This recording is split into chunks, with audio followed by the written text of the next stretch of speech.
How's it going, everybody? We're back with another podcast That's episode. right, but it's not just any kind of podcast. It's a very special, long-awaited episode. Some people have wanted us to do this for a while, and so have we. We've been wanting to do this for a while, but we've been a little reluctant just because, it might be a little spicy, and I can already tell that we're going to get roasted in the comment section. Oh yes, yeah. So maybe a lot of people might disagree with us, some might agree with us, who knows, but regardless, it seems like a lot of you guys wanted our opinion on this, which is why we're doing it. And what are we doing today? We're doing Airsoft Brands tier list, baby! That's right. Now, obviously, we are an Airsoft retailer. We sell pretty much all the brands here that you see on this tier list today. And so, yeah, do we want to sell these products? Yes, we're a business. Yes. Yeah, okay, but we're also players. We're Airsoft players first, okay?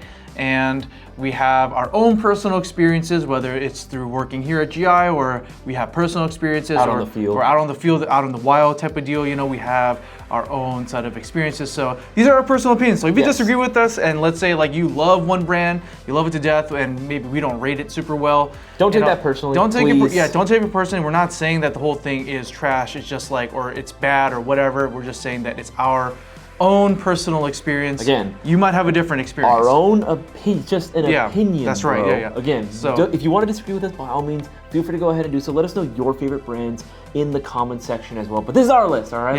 Let us have this. Yeah. Airsofters are sensitive, man. Airsoft players are so sensitive. Don't worry.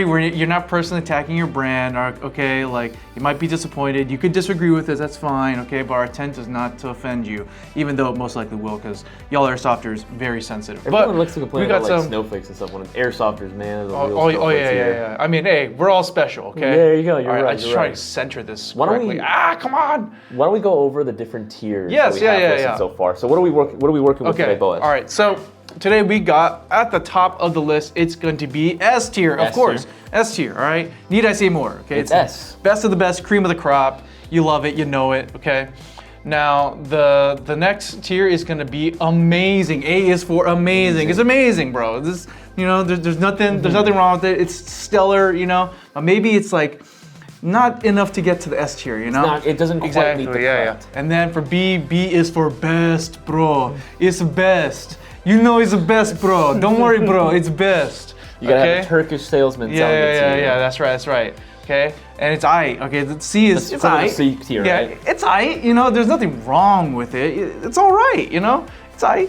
And then at the bottom we have the oof. I don't know, bro. I don't know. That sounds like a D tier. Yeah, it is. Yeah, it's like the D F tier. Like in my personal opinion, because this is all just these are all just hobby toys. Yeah.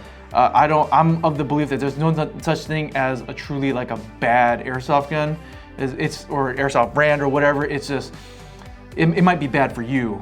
Does that make sense? It might not be the right one for you. Exactly. Again, just our personal opinion. Yeah. I know, and by the way, this tier list is not. I'm assuming you're like me, and you're not going to solely base this tier list off of just performance alone, guys. There's more to airsoft than just performance. All right. Yeah. But there are some criteria that we're going to be basing this off of. Number one's going to be like the innovation / technology, and also like performance. Like that lump, right? Like what does it come with? Okay.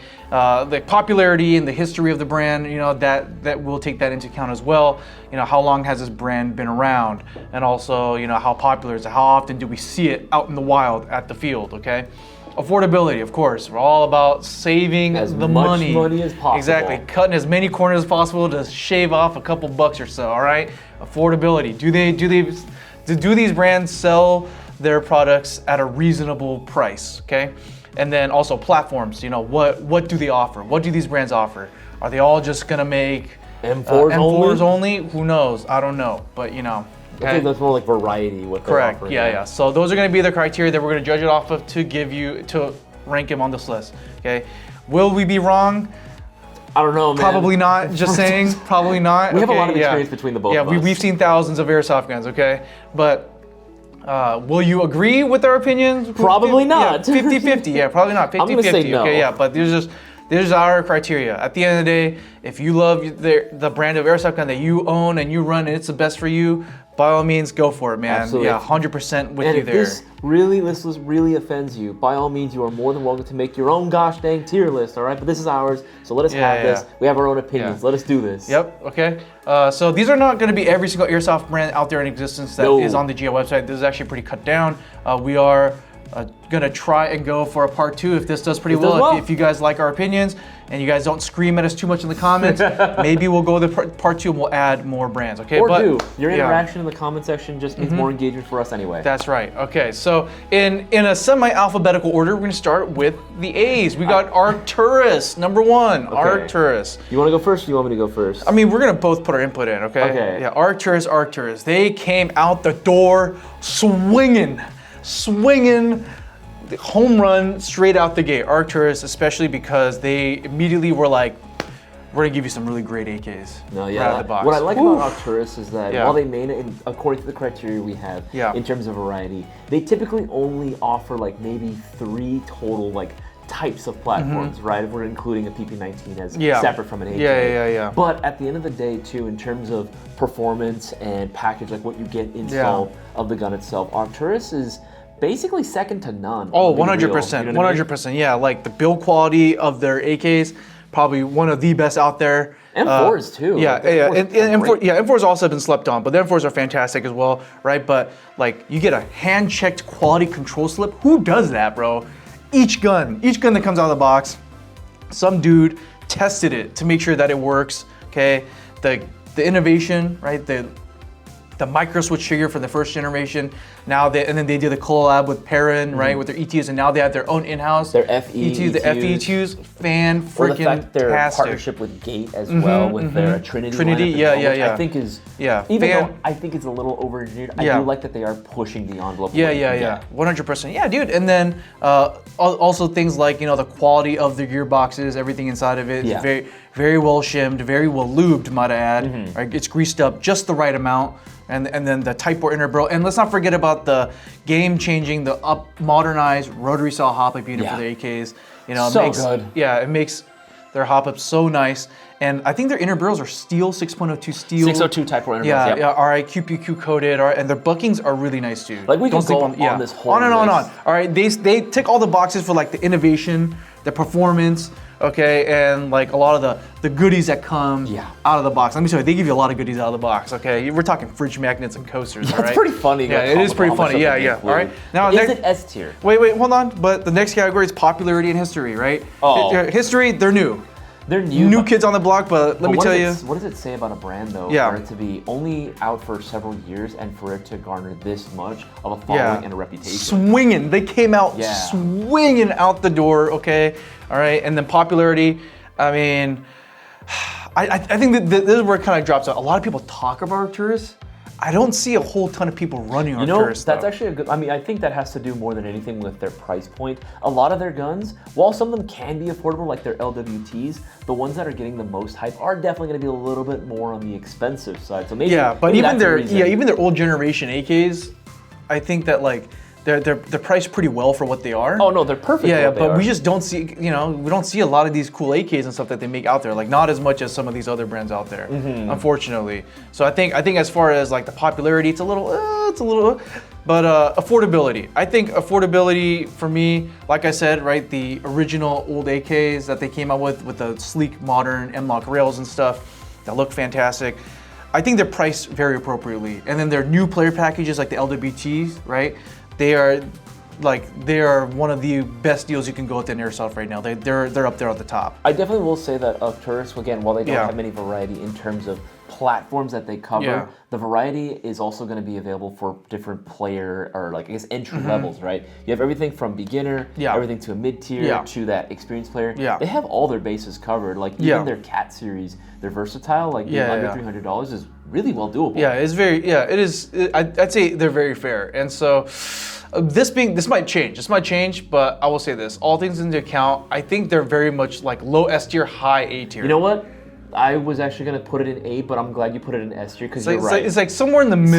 Somewhere in the middle. I think just the fact that like again, you just don't see as Yeah. many of them on the field right now. People talk about them, but they just aren't being used as frequently. Yeah. I think does kind of hold it back a little bit. Yeah, I mean, but they don't miss, man. Like No. Arcturus, they because they're also a company that was made by players. Yes, that's So something people don't realize. all the big heads at Arcturus, by the way, they're all players. So they kind of do have a deep understanding of what the players want. So like I said, it's like somewhere in the middle. I definitely so wouldn't put it I at leave it top there of for now. S Yeah, tier, though, for it might me. change. It might Yeah, change. yeah. It might change. But yeah. All right, next up, Army Armament. Ooh. Army Armament. Oh man. So Army Armament, they are kind of like the.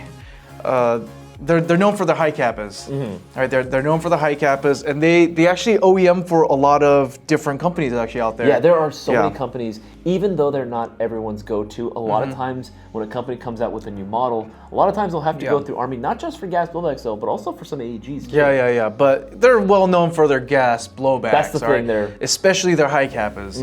All right, let me tell you, man, the hype was so real when they came out with like the RMR mount high kappas. Oh, immediately. The R604 was like one of the first immediately ones. picked those up, bro. Immediate cop. Yeah, because and I will say this: there are not too many companies out there that can faithfully reproduce a true Tokyo Marui high kappa clone, and these guys they pull it off. They pull it off. Yeah, and they work so freaking well. They will work great out of the box. I almost never see any of these coming back for any sort of issues. Yeah. The only time I see them back is people want to start like upgrading these as well. And it is possible to get these back. There's a very healthy aftermarket support for it. Again, you're talking standard TM spec stuff. Like very easy to find. Yeah. All right, and then so I think as far as innovation goes, they're not really innovating too much, but they're were giving one of the first. Probably RMRs. Yeah, but they are giving the people what they want, which are like full metal, right? Completely Tokyo Marui compatible high kappas, right? That are affordable, very very affordable. So I think they definitely tick the box when it comes to like the features and the performance, and then the affordability. I'd say it's definitely a very great deal. I think if you wanted to build a high kappa that looks like an Army Armament high kappa, from scratch, you're gonna spend way more easily. It's very easily expensive way to more. do. Yeah. That's the stylings that they come with out the box. Now I think just the one thing that we mentioned it, but we're kind of glossing over it, is that they OEM for so many other brands. Oh yeah, 100%. So many. Yeah. So I mean, that's the benefits of like owning your own factory, right? Which is great. But let's talk about the popularity and the history of armament. For indoor fields, I actually see quite a bit of people running armies. 100%. Yeah, I see so many people running those high kappas because hey, they look great, they perform great, they take all those aftermarket upgrades super easily, very minimal fitment you have to do, right? And yeah, there's nothing else to be said about that, honestly.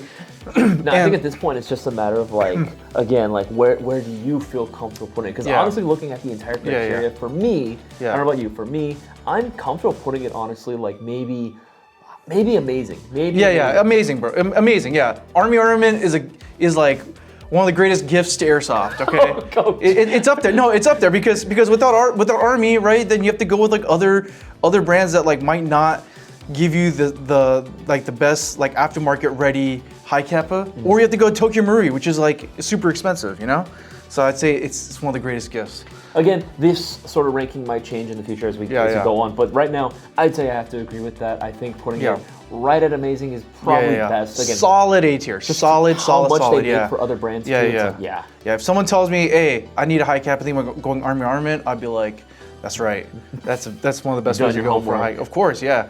Next up, A&K. Oh, okay. I got some opinions on this one. Okay, so A&K is one of the brands that I remember being around for a very OG long brand. time. OG brand, bro.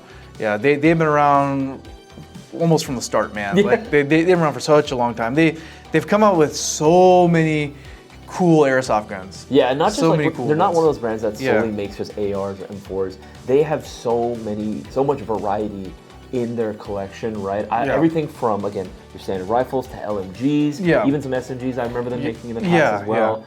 DMRs even, like 100%, they offer so much. Yeah. I think probably two of the greatest things A&K made, I think for like the modern airsoft scene was the M249 series, right? So like that was Classic Army that came up first. Oh, but yeah. Well, no, I mean, you if you want to run an LMG, you either have to go with Classic Army or A&K, right? And I will say, I find way more A&Ks out there than the Classic Army yes, ones. Yeah. So A&K, and then the 249, and also the SR25, which also Classic Army makes. But you know, but I'm saying like these, like the expanded the platforms, you know. So I don't really see a lot of people running A&K M4s, or A&K AKs for that matter. But you know, it's all like the really specialty guns that they're known for, which SVDs I think is great. Too, for some reason. Oh yeah, that's right, SVD. Yeah. Just all like the niche specialty stuff that adds the spice of life to Airsoft. So I think that's great. I think innovation-wise, I think their stuff is all right. Their stuff is definitely a little. I will say again, this might just be personal opinion. I think their stuff is a little bit dated. It's pretty dated. I haven't really seen too much innovation in terms of A&K. Now A&K does do the OEM for the Battle X, the 308s from Lancer. They actually do offer some updated internals as well. Which I'm glad that they're trying to do it. Yeah, but we're just not really seeing it on like their main line. Yeah. So like if another company is gonna go and let's say like use A&K to manufacture something for someone, sure, you know, if they request bells and whistles, fine. But I'm just saying for the main product line, like for example the 249, the SR25. It's the same design. It's pretty bare bones, and I don't think there's anything wrong with that because those specialty roles you're gonna upgrade it anyway. Yeah. So you might as well just give them a blank canvas, you know. So. But is that considered a positive? That's another thing too. Is it considered a positive if they're not willing to like change it a little bit, even knowing that there could be improvements? You know what I mean? Well, here's my 2 cents. Is for example, if let's say for the SR25, if A&K wanted to like give it to you pre-upgraded out of the box to be a DMR, I think the likelihood of that coming out from a factory that upgraded, it's gonna leave a lot of room for like error, I guess you would say, right? So something like that, it needs like that TLC from like an Airsoft tech to get it shooting that well. I think for something like their LMGs and stuff, I don't think that really matters. There's so many people that just run their LMG stock and it's fine. That's true. Yeah. The A&K PKM is like absolutely terrifying. Yeah, 100%. Yeah, just you don't even need to do anything to it. It's already fine as it is. So I think there's a beauty in the simplicity, in my opinion. I would agree, but I do think that just by going by the criteria, we do have to rank it a little bit lower. Yeah. Because they haven't really made anything so far new that we've seen in the U.S. And then popularity, I mean, we see them all the time. Yeah, we see A&K products all the time. There's always going to be that one guy with an A&K 249 on the field. Yeah. All reliable, all right? Affordability, how affordable? Well, I think they used to be a lot more affordable. I think now with inflation and everything, I think getting into like some of those specialty roles does come at more of a premium nowadays. I will say A&K does try to offer more affordable variants, like their SVDs, for example. Yeah. Oh, they even have the polymer. They even have the polymer 249. Yeah. And they have the polymer 249. So they are trying to keep prices down a little bit. Yeah. But it is, especially for LMGs, which I think at this point is what A&K is most known for now. Yeah. It is going to be a little bit pricier. Yeah, it's definitely not going to be entry level for sure. Yeah, and platforms, I think A&K knocks it out of the park with the platforms. They offer so many different things outside of just your bog standard M4.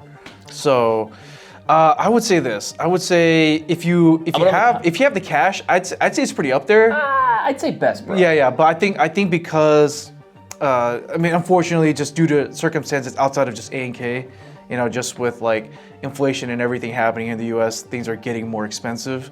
So unfortunately, I think A&K suffered a lot from that. So yeah, I mean, I would never knock anyone for rocking an A&K gun. No, absolutely. I would never knock anyone for rocking any type of platform in general. But in the back of my mind, if I'm thinking A&K compared to this next brand, I do have some opinions about it. Which my favorite, baby. Classic Army, bro. Let's get into a certified Airsoft classic. Absolutely, banger all the way through. Yeah. They've been around also forever. Yes. They've been around for such a long time. All right, I'm just gonna get started with S tier, no question. S tier, no questions asked. Hold on. Okay, so I would say this. As far as innovation goes, I think in current year we haven't seen much from Classic Army, but for one good reason though. I think that Classic Army, especially with like their new Nemesis gearbox or their latest so far, right? The latest Nemesis gearbox. It's pretty much they've kind of already done like the high tier AEG like years and years before all these other brands did it, right? So like they came out with the rotary saw hopper right out of the box. Type R inner barrel right out of the box. The ECS trigger. The ECS trigger, yes, yeah. Nuts. And the 30K motor, yeah, dude. Like I said, like they've done this like years before other brands had time to catch up, and they offered it at a way more than competitive price. Way more competitive price point, yeah. And I think even now, it's still, the price I consider point, them like the gold standard, you know? Yeah, the price point is like, it's only going down for the top end stuff. Like even, unfortunately, some of you guys watching, you guys probably missed our holiday sale. Dude, the Classic Army Nemesis, they were going for ludicrously cheap. And it was nuts how cheap you can get a lot of these products for. And it looks great, dude. Like the LS12s, dude, they look so nice. LS12s, even the Nemesis version of the Mark 18 looked great. Yes. Oh yeah, looked fantastic. And then as far as like platforms that they offer, they also do offer a lot of things like the SR25, which I personally have one. FAL. Which is great. FAL. What else do they have? They have 249s, yes, the 249s, which are also fantastic. Stoner LMG, which I have, amazing. Classic. And then, what else do they have? They did for a while. I know they do make some other platforms here. We just don't see them in the Yeah. Oh, like all the G3s. Yeah. They make like the Trident OG G3. Love the G3. Yeah, dude. And then they even offer their sports line. Yeah, the skirmish line, which is also fantastic. Again, like they beat ECS trigger. Yeah, they beat a lot of the other people to the punch. I just think what held Classic Army back for so many years is because they've already done the innovation such a long time ago that like when other new brands do it, you know, like those brands get covered. Classic Army walks so everyone else could run. Exactly.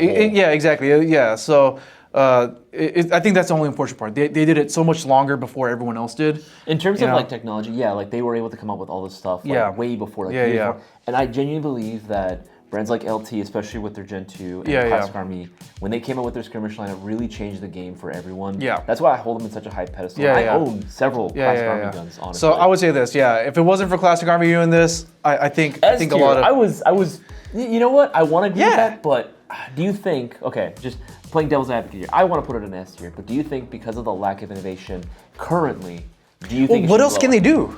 What else is there for them to do? They've done it. They've done it already. Well, you want a high-speed motor out, like a good high-speed motor? They've already done that. You want a programmable ETU? They've already done that. Like, what else is there to do? Like, as far as an AG goes. Compatibility. I don't know. That's the only thing I can. I don't know. Bluetooth. I see that as a con, man. I hate. We have some opinions about it. Yeah. I hate that. But I would say this. They definitely paved the way. I think now compared to like a lot of the more hype brands, like for example, like Classic Army versus Arcturus, I think Arcturus gets more hype. Because they're a newer brand. 100%. Yeah, they're a newer brand. I think the only thing holding Classic Army back is like they're just not continually coming out with new guns every year. I think that's what it is. That's the one thing. Yeah. If they were doing that, they'd be top end. But they've done this years ago, right? Like they've made their top end AG, which still sits at the very top end AG, still today. So it's just not as hype, in my opinion. Honestly though, slept on. 100% slept on. But moving on. If you want to compromise, I could put it down to A tier if you want. Oh, but it feels wrong. It feels wrong? Okay then. Yeah, exactly. Yeah. And they offer so much than just regular M4. Yeah. This is our opinions. Leave us alone. Yeah. All right, next up. We got E&L. Ooh. Okay, E&L, baby. Yeah. Excellent and I don't know, I couldn't think of L. Ligma. I don't know. Yes. Yeah. They've been around for quite some time, for sure.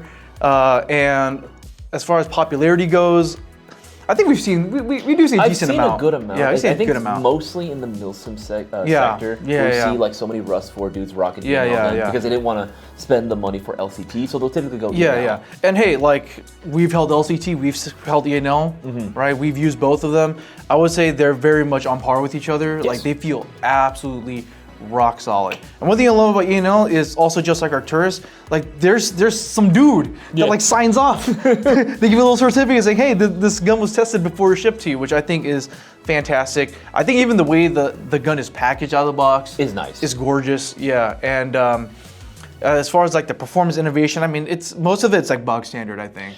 I would say it's well made. It's well made, but it's bog standard. It's well made in terms of performance specs. I would say it definitely lands itself. If we were solely based on performance, it would be either I8 or best, bro. One of the two. I like a version 3 gearboxes in general. Okay, but what about the Essential series? The Essential series changes things up because hot damn, they are offering that much. They're offering LCT quality. Yeah, for under $300. Yeah, for under $300, which is like, how is LCT going to survive when E&L does that? Which is crazy, by the way. But I would say in terms of variety, while they do have some newer options coming out, obviously, I would say they're a little bit limited though. Yeah, it's just AKs. You know, Mostly you know, it's an AK brand, and hey, that's fine. I think it's great that in a world of everyone just making M4s, they're still trying to stick to or cater to that smaller, I guess you would say, like scene, the AK scene. Niche. Exactly, yeah. So instead of everyone just making M4s, they just want to Exactly. So I respect them for that. True. For sticking with AKs. Actually, no, they do sell some M4s too. They did? Yeah, but yeah. You don't. I never. You never see them. See them on the field. Never see them. Yeah. Well, yeah, because like I think internally. Because it's not as hype. For example, it's not going to be as hype as Classic Army or Arcturus, where they're like, oh yeah, we have like our own cool ETU that's programmable.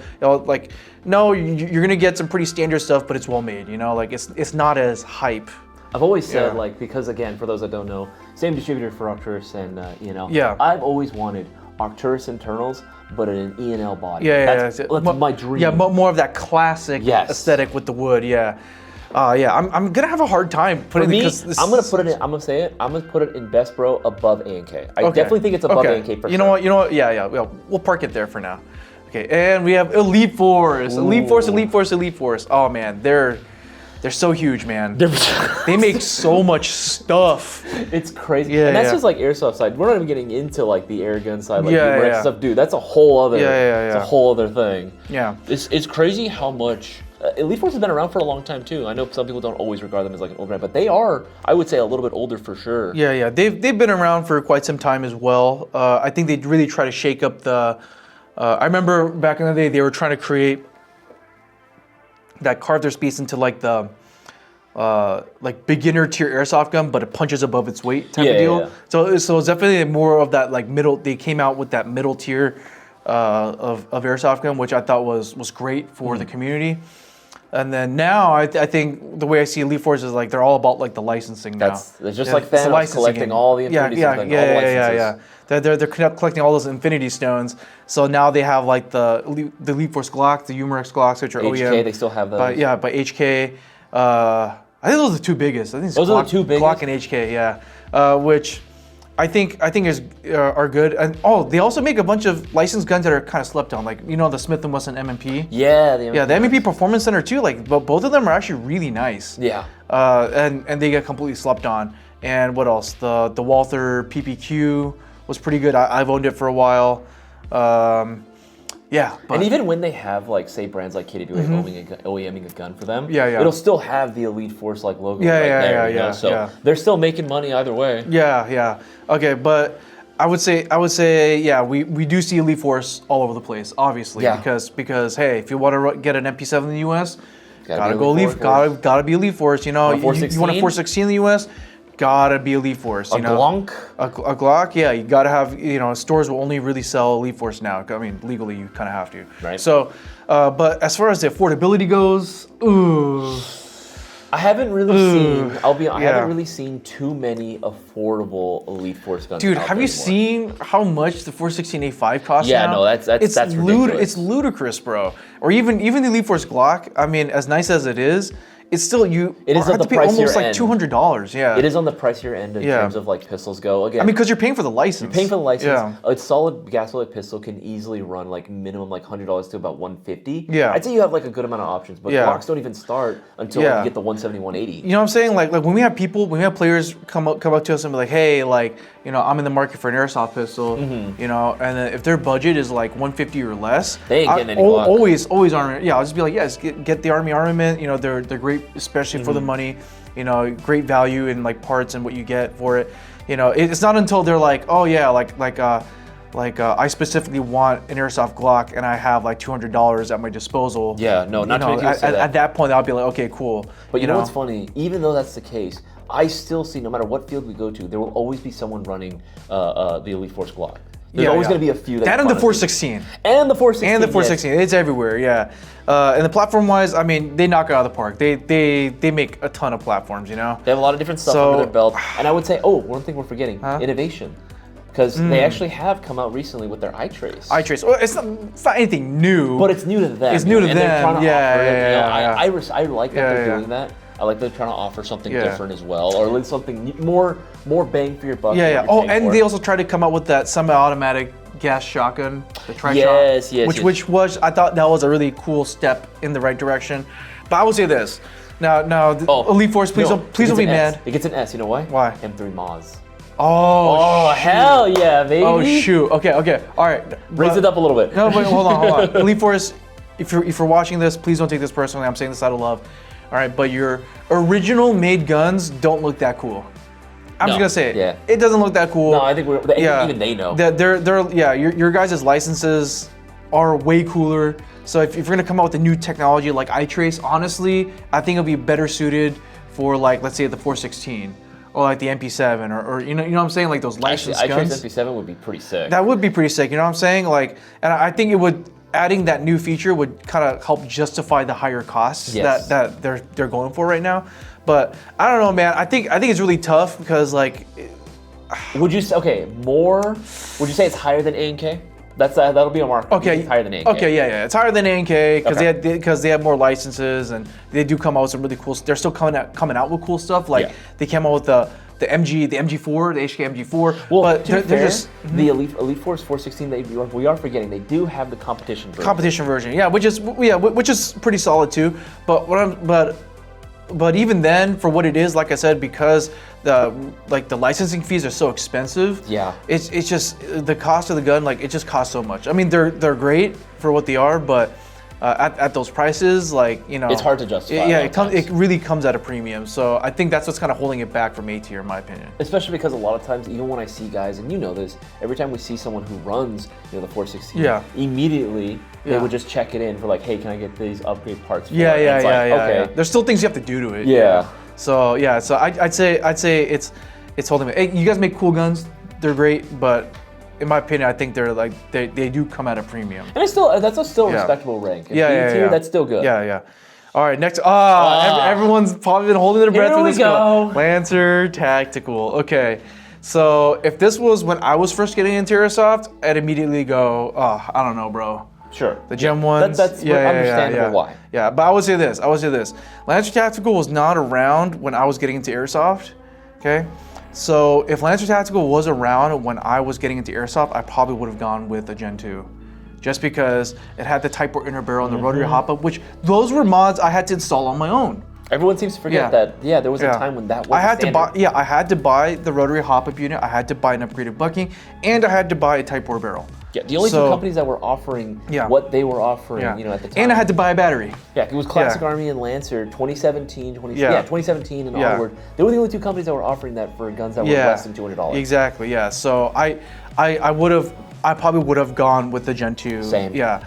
But I think with older airsofters that have been around for the scenes, for example, like when the Gen 2s came out, like I was already like well into the KWA train. You know what I'm saying? Yeah. So like, if I'm comparing a Lancer Gen 2 to KWA, not already.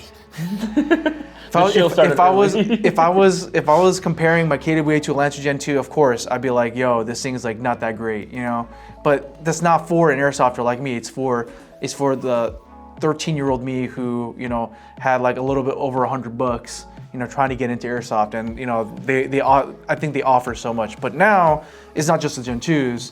I think Lancer has really grown a lot as a brand over the years. No, definitely. They've been able to listen to the feedback that was directly aimed at them from the community, which I think that's a lot of maturity in order to go ahead and do it, to actually listen to what your customers are saying. There's not very many brands that are doing that. For example, like A&K, are they going to listen to you? No. Is E&L going to listen to you, bro? No. Yeah, that's what I'm saying, like they're just going to keep doing what they're doing, whether you like it or not, and that's it. But that's why I want to congratulate Lancer at least for being incredibly receptive to the people's feedback, and literally taking designs from the community itself, whether it be for their new platforms, or they're coming out with new design, like everything from rails to body receivers. They'll listen to what the community wants, and actually even do polls. So they're So I think as far like they're actively still innovating. Like. Was it when the Gen 3 first came out? When we first got our hands on the Gen 3 prototype, we were skeptical. Me and Cisco were like, Right, it's a little... I don't know. Yeah, we're like, I don't know. And then, have you guys seen our torture test video? Everyone's seen the torture test video. If you haven't seen it, go check it out. Yeah, we lit that thing on fire. We ran it over with a car. We drowned it out in water, and it kept pushing, So we were pretty impressed already by the Gen 3. Thought this is like pretty... It's a pretty big next step compared to what Lancer Tactical used to offer. And after that, they released the high kappas, which the high kappas were solid. OEM by Army. Yeah, OEM by Army armament. Yeah, but hey, I mean, but I think the Lance tactical high kappas, they're a little smoother. Like the slide to the frame, it is a little smoother. I will say. Okay. Yeah, especially with like the Nightshade and then the Heracles. Dude, Heracles has got to be probably one of the coolest high kappas that you can get right now. It's nuts how affordable it is, and you get the optic out the box too. It's crazy. And then the Gen 4, obviously, right? I think the Gen 4 is really helping, show that, hey, like Lancer is growing up. They're evolving, you know. So they're trying to offer the full spectrum of like you have like your beginner tier, your mid tier, and now they're trying to break into like that higher end stuff. And honestly, Gen 4s have been doing a really solid job. And they're continuously offering more variations in the future as well. We've gotten to see some of them as well. Like it's cool. Like the Gen 4 definitely has a bright future ahead of it. Yeah, but those are just the M4s. They also have the PPK-20. Which I think, was it the metal one? Technically, it's a DSG. Yeah, which is crazy. I don't know how they pulled that off. Fast. Yeah, I don't know how they pulled that off. That was crazy. And in terms of variety as well, going still on that, you know, they still had their Kalashnikov USA. Oh yeah. That one was really good. Those AKs are solid. Oh yeah, dude. With the micro switch trigger, that was really cool. RIP Kalashnikov USA. But big set. Yeah, and then what else do they got? Oh yeah, and then they recently just came out with the Battle Axe, the 308. Like an affordable SR25 is kind of nuts.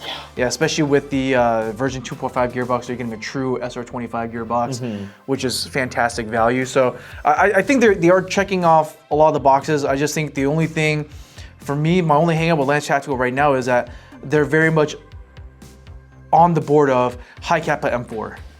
The high kappa M4 monolith. I mean, they do release other stuff, but you could tell where most of the love goes to. No, 100%. Most of their effort is focused on their AR, and for good reason though. Again, especially during these times right now, like I do respect that Lancer is trying to branch out a little bit more by bringing in some different stuff as well. I mean, they're dabbling. They just they dabble. They like dabble in some other things, but everything is just M4 AEG high kappa. And I know a lot of you are thinking we're gonna go and immediately put it in S here. No, obviously we have opinions about this as well. So, I think I would say this. One thing we forgot about the criteria. Also, how popularity as well. Oh, they're everywhere. They're everywhere. They're literally everywhere. Yeah.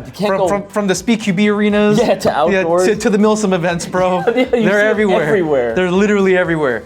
But see, I would put them in S tier if they had really cool AKs like Arcturus, or if they had like an LMG, like classic RV. I will say, my instinct is to put them in best, bro. But I think just because of the Gen 4, and also how receptive they have been to the community as well, being an active member in it, I think that goes a really long way for them. So I think it's okay to put them in amazing. I think, you know what? Screw it. Put them above Army. Okay, yeah. Because I would say this. I would say the Gen 4 shoots like a classic Army Nemesis, but for cheaper. Yeah. Which is kind of crazy. Yeah. Okay, G&G. We gotta be careful with this one. Okay, all right. Depending on where we put this one, we might get roasted. I have a lot of love for G&G. Same. I do. All right, G&G was my first ever airsoft gun, like real airsoft gun. All right, so I do have a lot of love. Okay, they were the ones who they're the ones who came out with the first like mass-produced, polymer body, rock solid polymer. Everyone knows that polymer is legendary. Yeah. People swear by it. I still swear by it too. So it is good. But I would say this: G&G, they are everywhere. And especially with their G3 version 2 gearbox, it's probably one of the smoothest shooting gearboxes. G2, out there. G2H, G3. These high-end gearboxes they offer are so well engineered. But here's my thing about their high-end. Their stuff is really nice, but it's freaking expensive. It's so freaking expensive. I'm gonna be real, that's probably gonna be the biggest hang up for me on G&G is because back then the price. I'll use an example. Classic Army PXG9. Right. You love that gun. Yeah. I love that gun. It's awesome. It's great bang for your buck value. Or came out around the same time as the ARP series. Debatable who came out first. That doesn't matter. Right. The ARP series. Some of them go for well over $300. Or even like the CMF-16, which is like their polymer mid-tier gun. It's way over $300. I'm like, how? What was the point? When they first came out, I get it. Inflation. There's very little you can do about that. But even then, I feel like you could do a better job at keeping your prices a little bit competitive. So you know what? Low A tier. I put a low A tier because they don't just make M4s. They make airsoft guns all colors of the rainbow. That's true. They do that, and they give good good internal treatment to pretty much all their high tier guns, no matter if it's an AK, M4, MP5 style, SMG style, or DMR Actually, style. you know what? Innovation-wise, though, they are definitely pushing. I mean, look at the V10 shotgun. Oh yeah, ESG10, yeah, and the lever action, right? So they're giving love to they're giving love to like everything, which I really respect, but it does come at a price. Do you think though that it should be above Lance because remember Arcturus was applauded for their I put it above Army, but the thing is, at the end of the day, no matter how nice their guns are, right? Like if they're not attainable, like if you as an airsofter who is working on a budget and you want this really cool gun that G&G has, and you can't afford it, then like what's the point, you know? It should be noted to everyone in the comment section saying, oh, but you can get a combat machine for less than $200. Bro, which one? Like, again, a lot of them have jumped up in price point. Yeah, and I think the original OG combat machine 1.0, the same one that I got back in the day, it is not worth it anymore. It's not worth the money considering anymore. What LT, considering what Classic Army with the Streamer series bring now, it's like, it's kind of a hard pick at that point. It is, yeah. But you know what? Still at amazing tier, I think it's still solid. That's a solid I think they just need to work on their pricing model because, like I said, a lot of their guns are really cool. A lot of people want them, but they're just so dang expensive. All right, next up, Golden Eagle, JG Golden Eagle. Okay. Oh, this used to be, I think Golden Eagle was where Lancer Tactical was with the Gen 2 like years way back in the day. Yeah, JG is super old. Yeah. Because like their stuff wasn't made out of polymer, their stuff was made out of plastic, bro. I've shattered some JGs just by dropping them, bro. Not all of them. They did have their like more expensive models that did sport the full metal. Yeah, the metal. Yeah. But I think Golden Eagle right now, I would say it's aight. I agree. Yeah, we don't see Golden Eagle that much anymore because, well, maybe. I'd say it's aight. There's like less than A&K. Yeah, because they're just offering just like M4. Yeah. And like AK, plastic AK or metal AK. They do have their own line of high kappas as well. And they're solid. I'd say it's aight. You know, like I would say like if you're looking on the Golden Eagle, I'd be like, you know what? I think you'll be happier in the long run if you save a couple extra bucks and get the Army. In my opinion. Okay. I would only recommend Golden Eagle if you're like, I just need some placeholder. Yeah, really on a budget, or is like, I just need something for a placeholder because I got all these custom parts.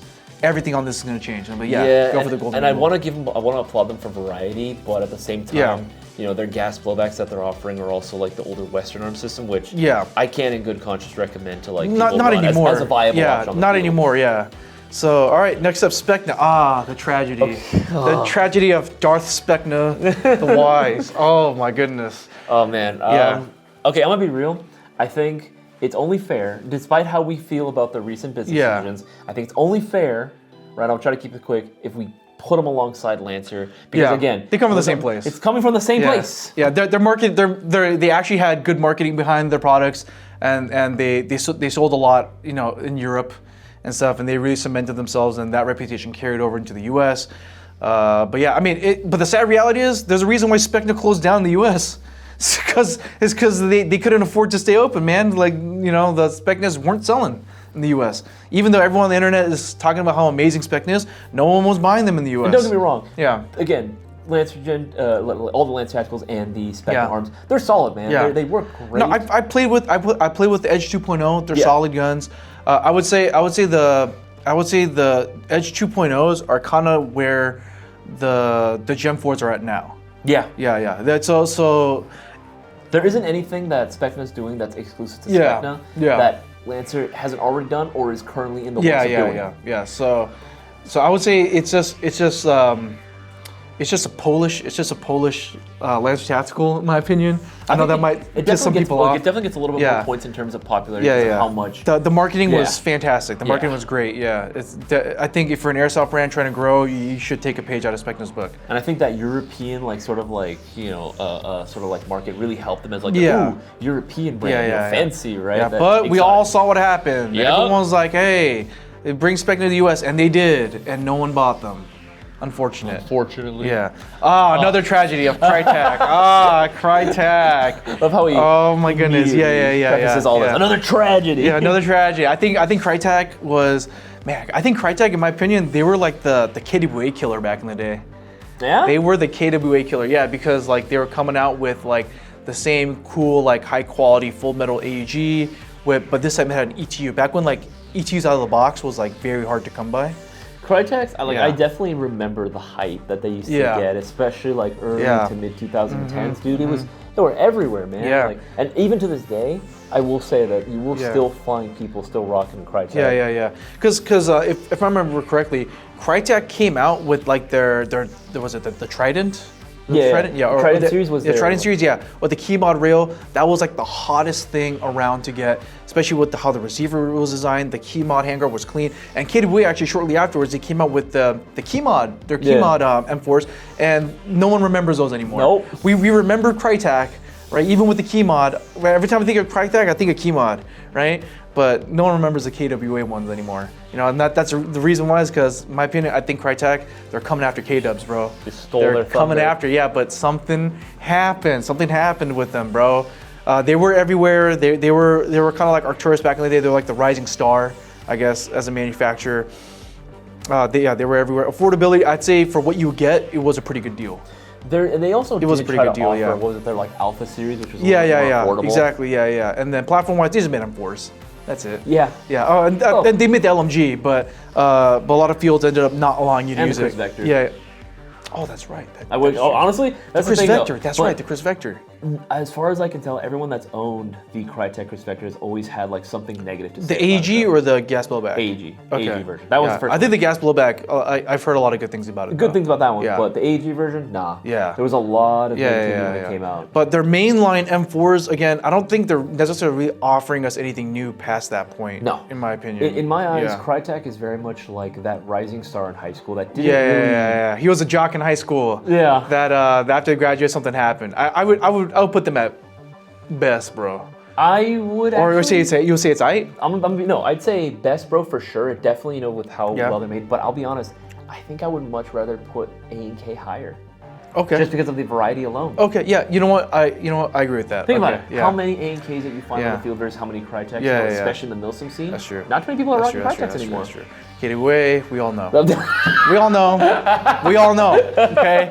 I don't need to say anything. I don't need to say anything. The shoe is real. That, all right, okay, all right. How much they pay for Everything is all right. Their system is simple, okay. They're like they give you some of the best electric recoil guns on the market. Can't okay? argue that. They're just coming out with new NS3 platform pistols. Back in the day, bro, they had so many gas blood pistols.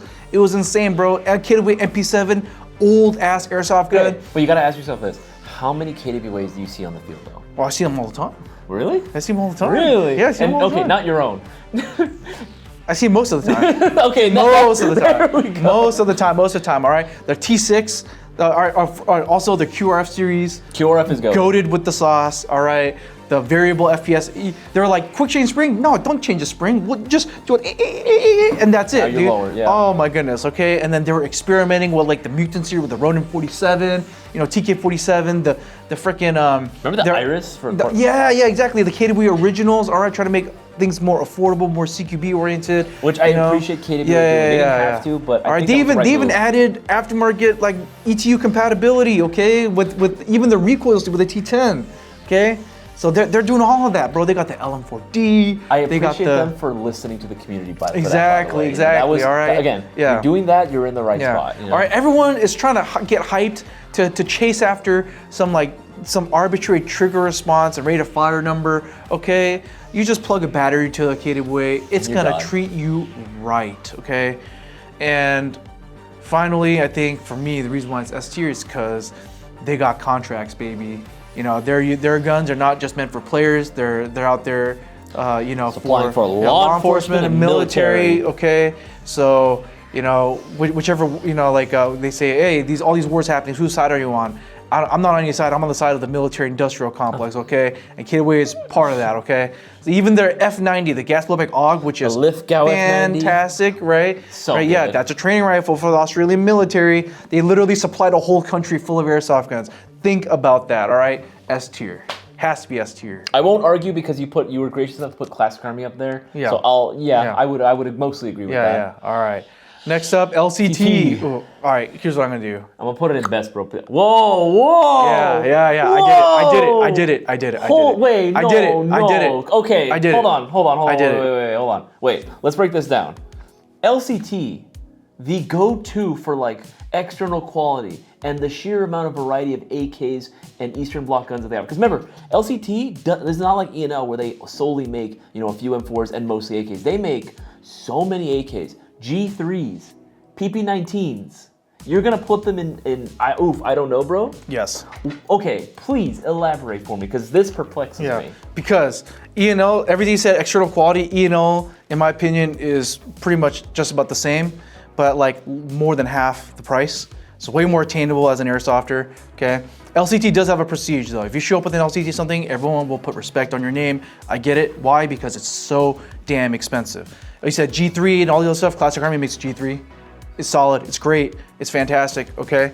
And then all the other stuff like the PP19, actually, in my opinion, the Arcturus PP19 is more realistic because it is actually a 1-to-1 scale.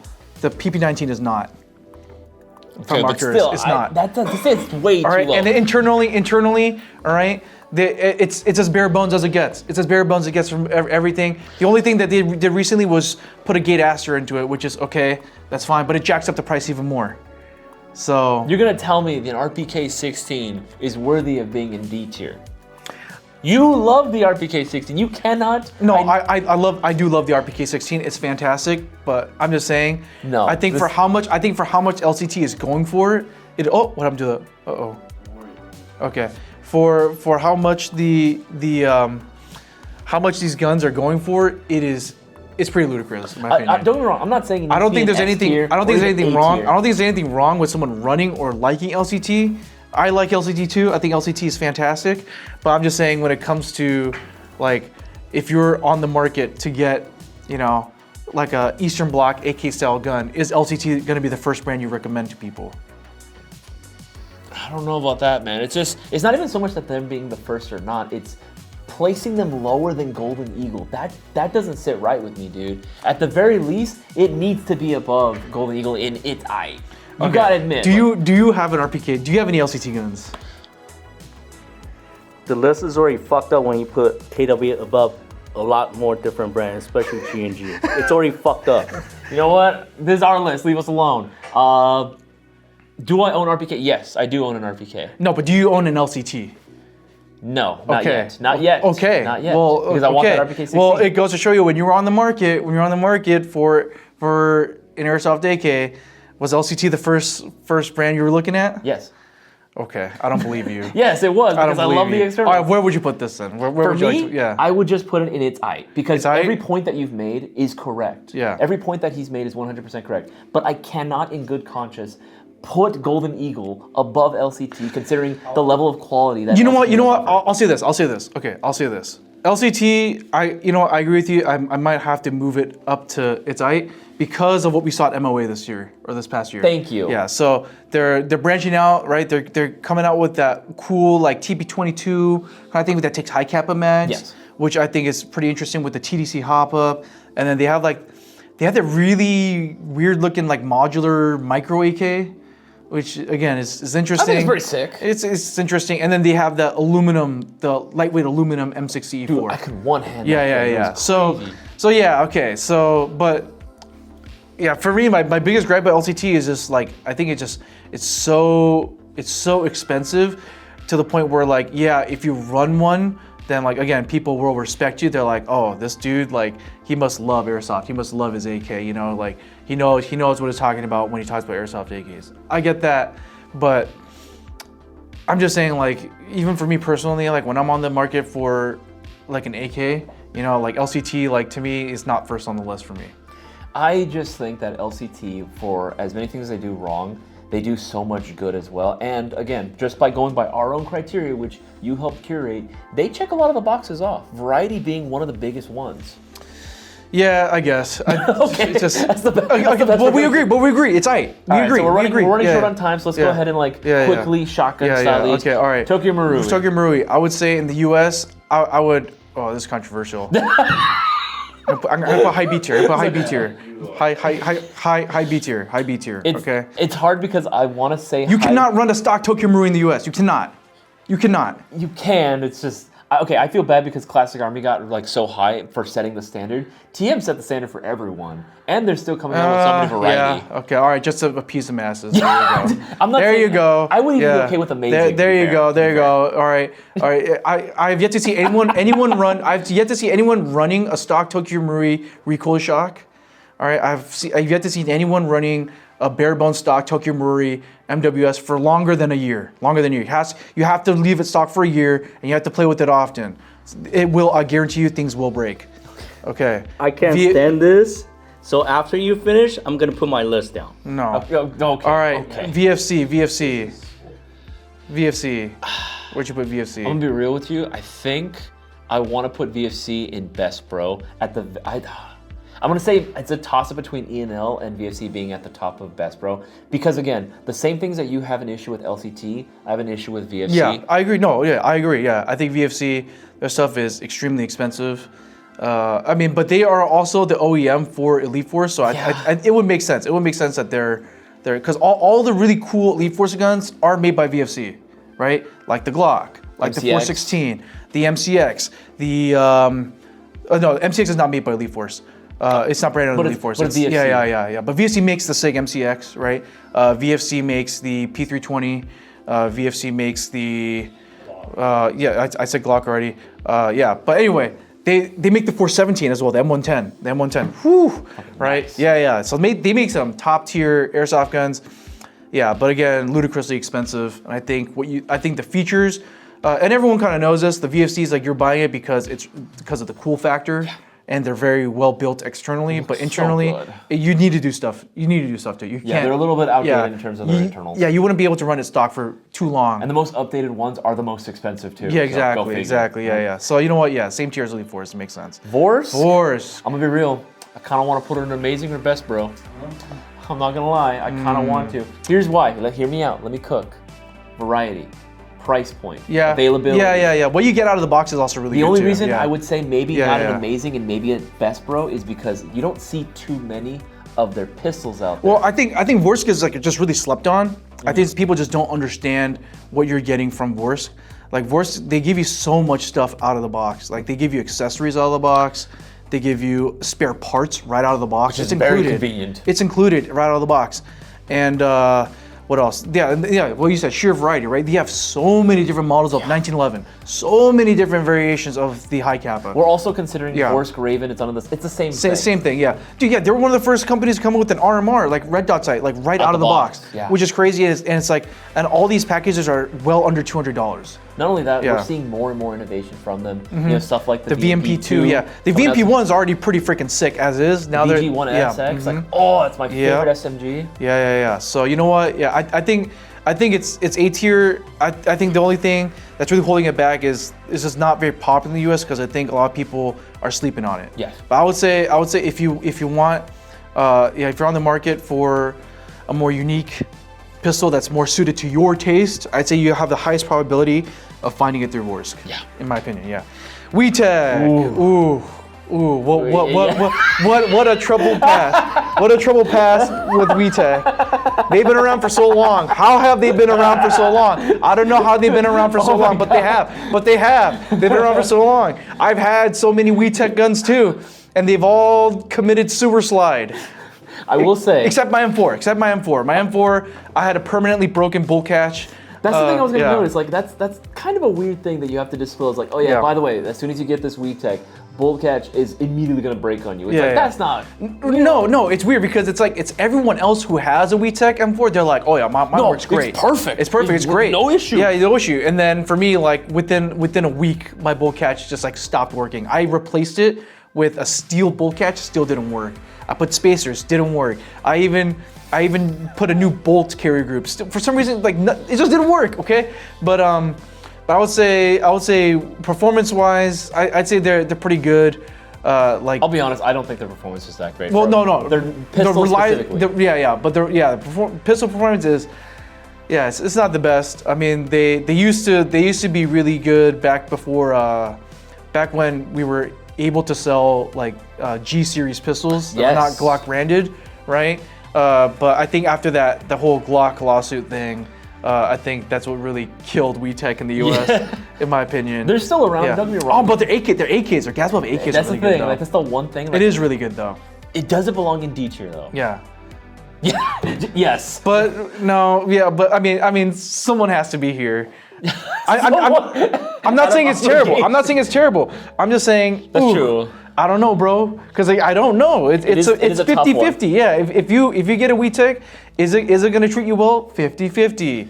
It's going to be something you're going to keep. It's 50-50 at that point. And at that point, if it was 50-50, I would say like if it was more affordable, then I'd be like, okay, you know. Yeah, if you it is, can get but WeTech is not affordable. Yeah, if you can get WeTech Gastelbeck M4s for the cost of like Golden Eagle Yeah. M4s, right? I'd say like, oh yeah, easy. I would put it at Best Pro for me. Yeah.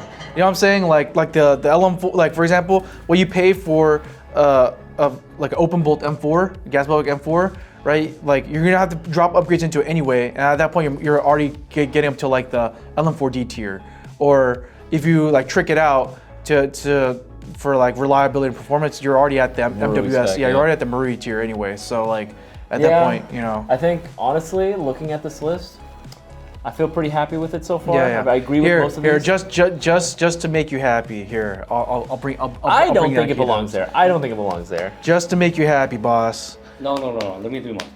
Oh my. Give me the mic. Oh god. Guys, ready for the okay, most scuffed list? You guys share one. Oh, okay, he's kicking me out. You know what? No, sit right there. Sit right there. Don't move.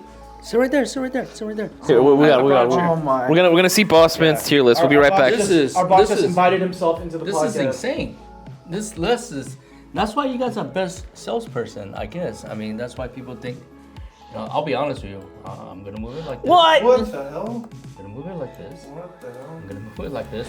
What I'm gonna the- tell you, wars made in China, gas blow by China guns. Same thing right here.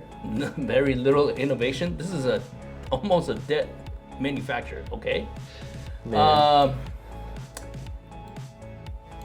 This is What? right here. They have not made a thing for the last 4 years. 5 years. When you innovate 5 that years. hard, No.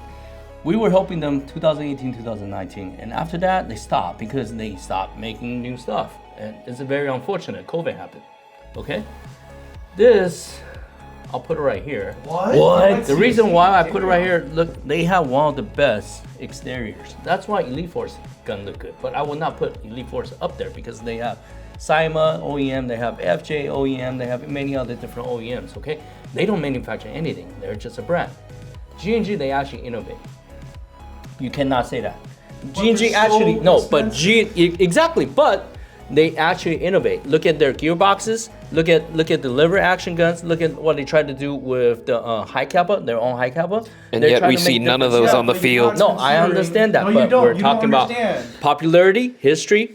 Obviously, They're not lacking a popular. lot. No, they are popular. I've never seen a For- lever action on the field. for East Coast? I've never seen anyone use their high cap on the field. I raised, I've and never seen. I'll put Marui and G&G up there because this is what everyone else copies, even till today.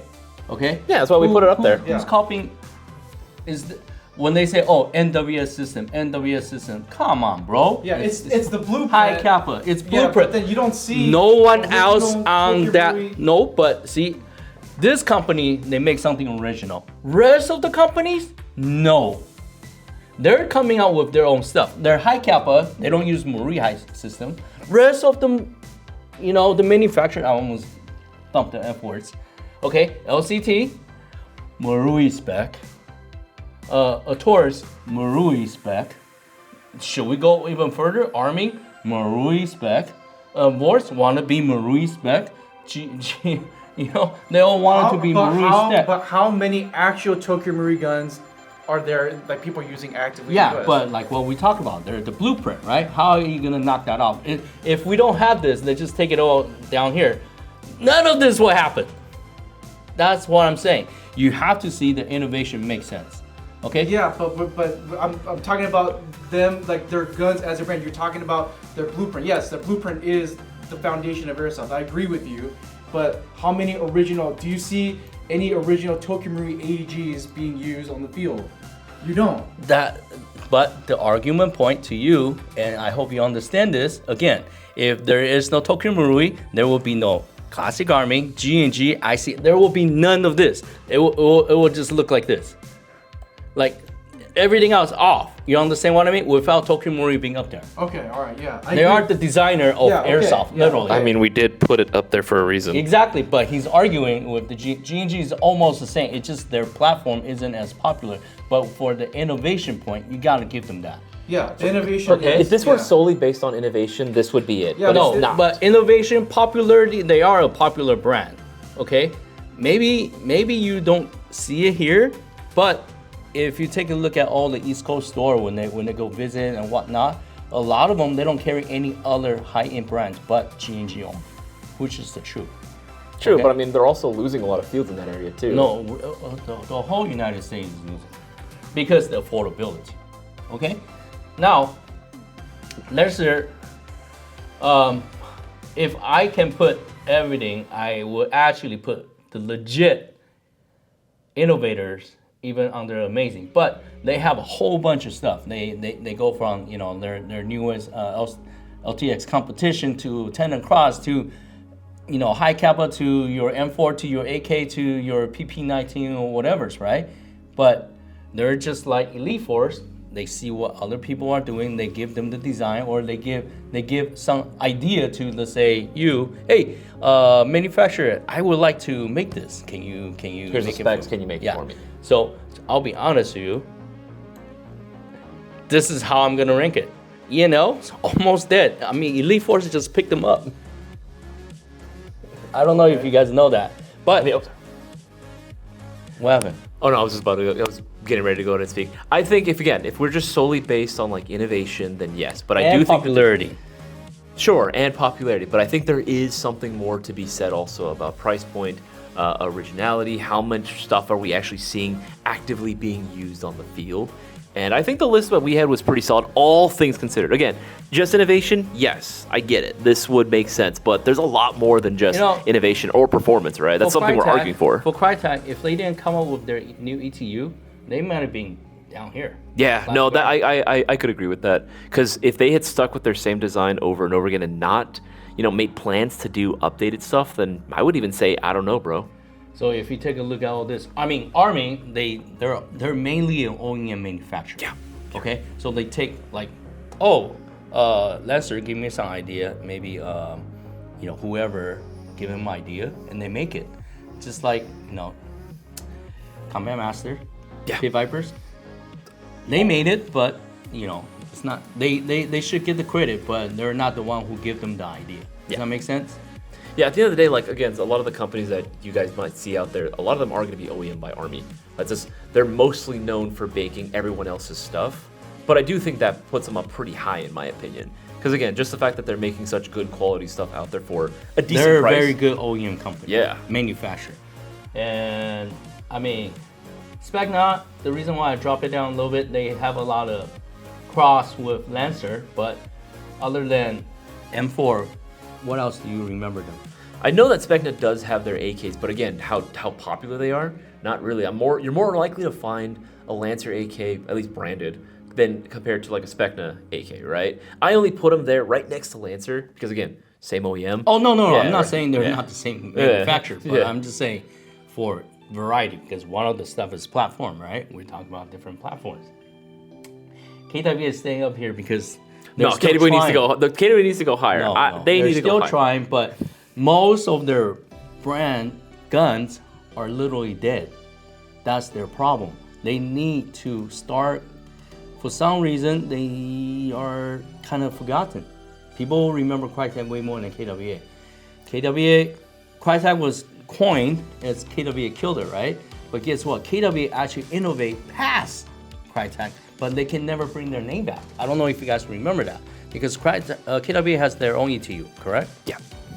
Crytek didn't have it till what? This past year. And I get it. KWA, I think right now the biggest probable reason for that is because they're focusing a lot on the training, the military, How the big law is that enforcement sector. market? I mean, big enough for them to go ahead and bring in an F90, for just for us to have, right? Like it's a pretty big market that they're probably doing overseas as well. Again, it's not just the U.S. either, right? KWA is also known as KSC overseas as well.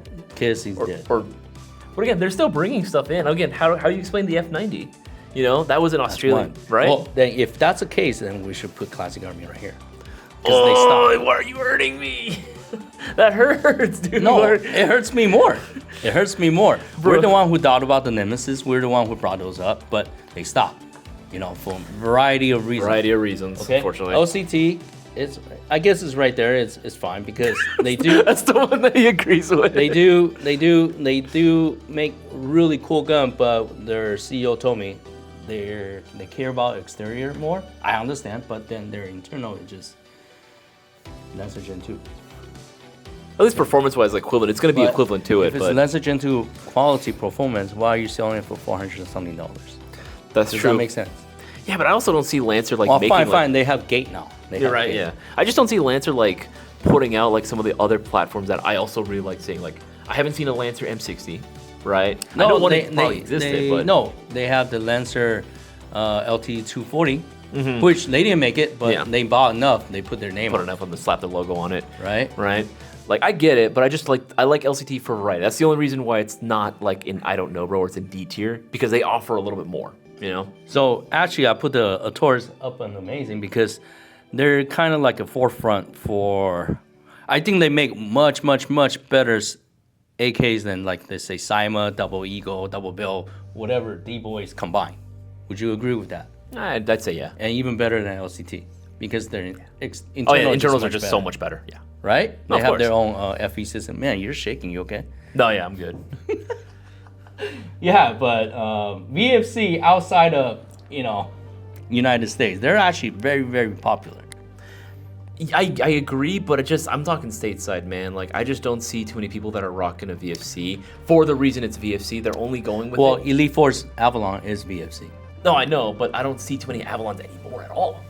There was one guy that bought in-store an Avalon in years. Okay, fine. No. For United States, right? I would say outside of it, they're up there. Oh no, if we're talking outside of the U.S., this would be completely different. Marui would 100% still be at number one, but a lot of these brands would just move down. I would say Marui is still up there. G&G is very popular in Japan, very popular in Europe, and they are still popular in the United States. You know what I mean? So that's my list. You guys can see I'm not a show a shill. Okay, maybe him for KWA, but everything else, you're just wrong, my guy. All right, well, that's our boss kicking me out of my own chair. And no, don't. I have my own mic. Don't. Yeah. But all right. Well, here's the boss. So that's gonna be the list. If you want to see a part two, actually, you want to see him do the part two because clearly this was a huge waste of time because he had all the right answers. So these are the right answers now, and this is how it's gonna be for episode 2. Then why'd you kick me out of my own chair? Because when you put KW on the very top, you kicked me out of my own chair. Yeah, this is our own opinion. And you told us all our opinions are wrong. You change all of it up. So if you want to do the part 2, maybe I don't know. Then you just do it next time. But if you want to see my boss, and then you guys. If you want to see my boss rank even more Airsoft brands, go ahead and let us know down in the comments below. My ass is a little sore from being verbally spanked by my own boss. But if you like seeing that, please make sure to hit the like video, subscribe if you haven't already, and ring that bell icon to get notified every time we upload a new video. If you guys want to support the channel directly, you guys know what to do. Make sure to get all your Airsoft products from airsoftgi.com. That is the most direct way to keep the channel going, keeps the cameras rolling, keeps the lights on. And of course, if you want more tier lists, make sure to go ahead and like this video as well. Alrighty guys, but other than that, that's it. So we'll see you next time, Mail Gang. Take it easy, guys.